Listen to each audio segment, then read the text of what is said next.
Holy Gospel of our Lord Jesus Christ according to Luke. Some Sadducees, those who say there's no resurrection, came to Jesus and asked him a question. Teacher, Moses wrote for us that if a man's brother dies, leaving a wife but no children, the man shall marry the widow and raise up children from his brother. Now there were 7 brothers. The first married and died childless. Then the second and the third married her, and so in the same way all 7 died childless. Finally, the woman also died. In the resurrection, therefore, whose wife will the woman be? For the 7 had married her. Jesus said to them, those who belong to this age marry and are given in marriage, but those who are considered worthy of a place in that age and in the resurrection from the dead neither marry nor are given in marriage. Indeed, they cannot die anymore, because they are like angels and are children of God, being children of the resurrection.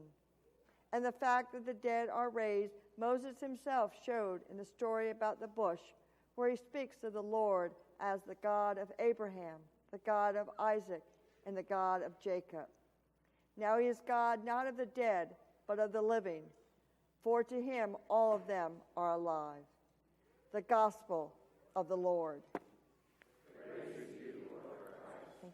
Thank you.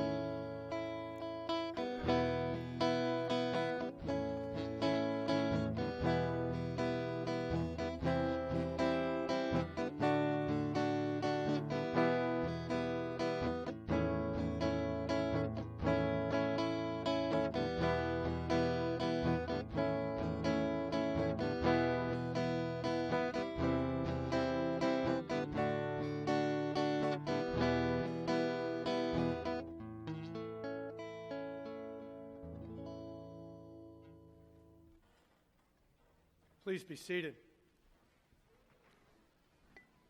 Every year when we have diocesan convention, I take the time for my sermon and use it to explain what happened at diocesan convention. And sometimes my talk is very short because not much happened. This weekend, quite a bit happened. Diocesan convention usually starts actually with the day before, with the leadership day.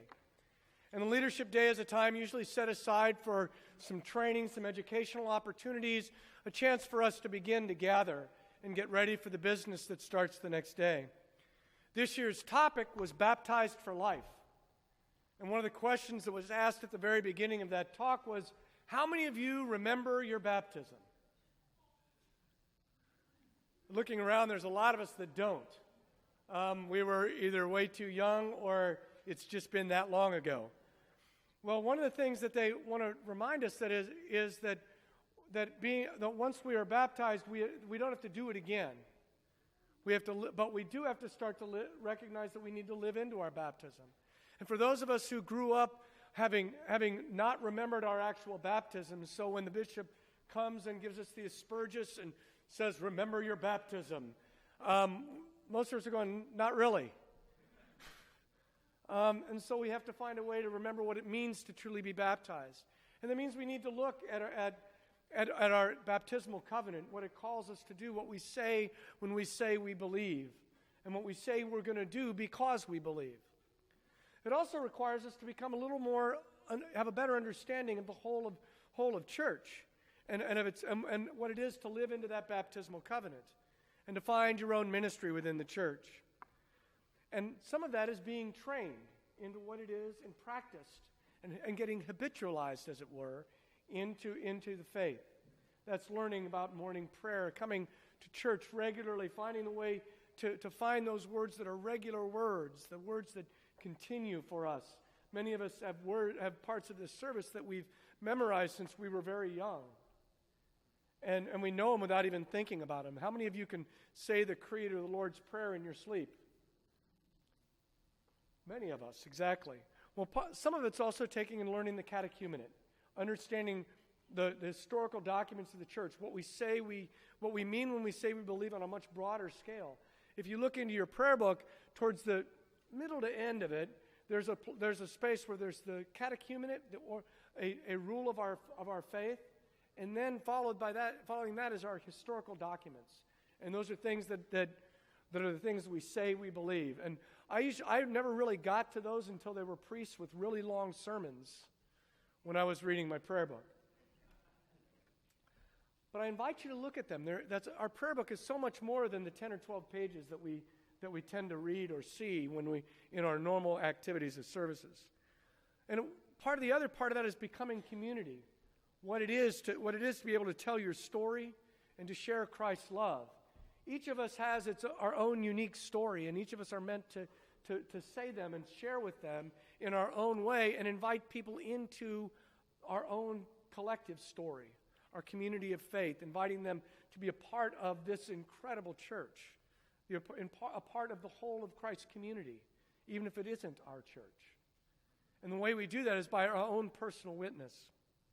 And that's part of what this baptism for life is about. It's the idea that we need to recognize our baptism isn't something that happened before we could remember and thus was done, or is something that happened when we were a little older and again was completed. No.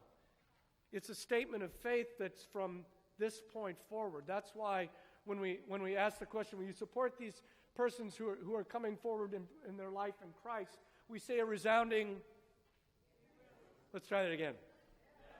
We will. We will means we're doing it from now and going forward. Then we moved in Saturday morning to convention. Saturday, in convention, usually we get there between 7:30 and 9 o'clock.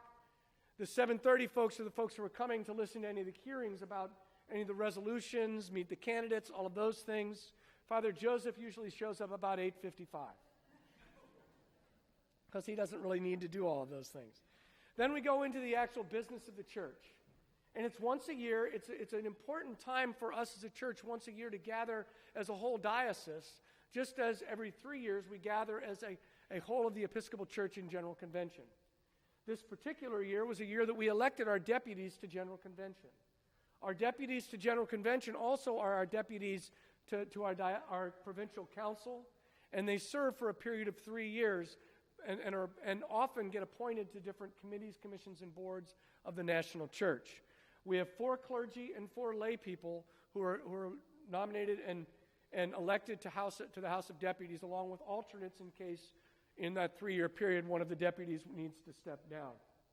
Those deputies go to General Convention wherever it is, and they help to form and be the convention of the whole of the Episcopal Church when they gather every 3 years. We did that election this year. Then we also elected members to the Diocesan Executive Council. Our Diocesan Executive Council also, those people serve as a part of the standing committee as well. And there are 3 clergy and 3 lay people elected every year, and they serve for a 3-year term. And they'll serve on other committees and other things like that. And then we also every year seem to have the election of a person for the disciplinary board, 1 clergy, 1 lay person. And then every year we also have the election of either a lay person or a clergy person, depending upon the year, for the board of the University of the South. The University of the South we were a founding diocese for the University of the South. And so we have a lay person, a clergy person, and our bishop always serves on the board of the trustees of that. Then resolutions are read, and resolutions are read first to give us some information about the ones we will be voting on, but then also resolutions that come from General Convention and are basically an announcement of what the Episcopal Church has decided to do or be. And there are several, and I won't bore you with all of them because some of them even have to do with like how we name our bishops and all those things, and we really don't need to get into that kind of deep weeds. We also, though, have our local ones, and our local ones either will address changes to our canon or things that people are trying to say we'd like to direct our church to do. So one of them this year was directing money that would go to the MDGs, or Millennium Development Goals, toward supporting pregnant women who decide to keep their children. This is a way to respond to those people who decided not to terminate their pregnancies. And that was up for debate, and part of the problem with some of the language in it made it much more about judging the people who chose to or not to do that, rather than being strictly about support. So that failed, but I believe it's going to come back again with an idea that we're out to support all people who are struggling with that type of life decision. There was also a resolution to change our canons with regard to age of majority, and that's just because it wasn't really clear in our canons before, and we needed it to be there in order for it to just fit with the national church's canons. And lastly, there was a resolution from the Commission on Congregations, and some resolutions come from people, some come from our commissions. And this one was the Commission on Congregations regarding St. Bart's in North Augusta. St. Bart's vestry and a group of their lay leaders and their clergy came together and asked the Commission on Congregations to change their designation from parish status to mission status. They felt that they were at a time where they needed as much support from the diocese as they could possibly get. And rather than wait till it got so bad that the diocese decided it had to do it, they decided instead to take the initiative and ask for help so that they might make it through a turbulent time within their parish and grow. It gives the bishop and the diocese a lot more opportunity to come in and help resolve problems and not make it something that's just a constant fight within a group of people within a small group. It gives them the support they need, and so it was something that was seen by the people of St. Bart's as a good thing to take this step to help aid the church. And in fact, that's ideally what a diocese can do by being able to give that additional support for churches that are in need. Then we had the review of our current financial status for this year, talking about where our budget is in line with what we said our statement of mission was going to be for the diocese. And we are, like most churches, it's an up and down kind of thing, and we're doing okay in that. There's some things we could do a little better. Then we had our Eucharist. At every convention we have a diocesan Eucharist. The bishop preaches, and then we have our lunch. And then following lunch, we begin with we have other presentations and things, business of the church. The first thing that came after lunch this time was a presentation of the announcement of the Centennial Fund for the Diocese of Upper South Carolina. It was our 97th convention of the diocese this year, and for the Centennial Fund for our 100th year, we are raising money in the hopes of raising $10 million to support 3 important initiatives of our diocese that speak to the whole life of people within our parishes and within our diocese. The first area of focus of that $10 million is Gravitt Camp and Conference Center. Gravitt Camp and Conference Center is something that is a place for people from the youngest among us all the way up to the oldest among us that come and gather as a diocese. It's also a place that given the additional resources, it can grow into a much more strong regional place and be able to handle bigger groups and be able to do some things that it currently cannot do due to its size and the lack of resources to do it. The second area, which is one for which I'm a little bit passionate because I know a couple people in my house that fit into this category, the Canterbury Ministries. That's our college-age ministries. Canterbury Ministries used to be one of the strongest things within the Episcopal Church. It was something that helped our young people who were moving from high school into adulthood to have a place, a church, an area that was giving them energy that was focused on the transitions in their lives. This particular ministry is responsible for many of our young people, or now middle-aged people, I should say, staying in the church and not disappearing until they get married or until they have children or just never coming back, but instead making it so that they have a place to be. And in fact, were it not for Canterbury Ministries, we would not have Joseph Whitehurst in the Episcopal Church. Canterbury Ministries at USC at the time was a place that was his home. It was a place that lifted him up and made him recognize he shouldn't be Methodist anymore. It's an important part in the life of our church, and we want to be able to support Canterbury Ministries throughout this whole diocese to schools like USCA and USC and Clemson and Wofford all of those schools. Also, we want to support York Place. For those of you who don't know anything about York Place was originally founded more than 100 years ago as a children's home. It was the orphanage of both the Diocese of South Carolina and our Upper South Carolina. It was for more than 100 years we housed children. We sold that to Thompson, which was a bigger children's advocacy place in North Carolina. They did not do anything with the property. So we got the property back a couple of years ago.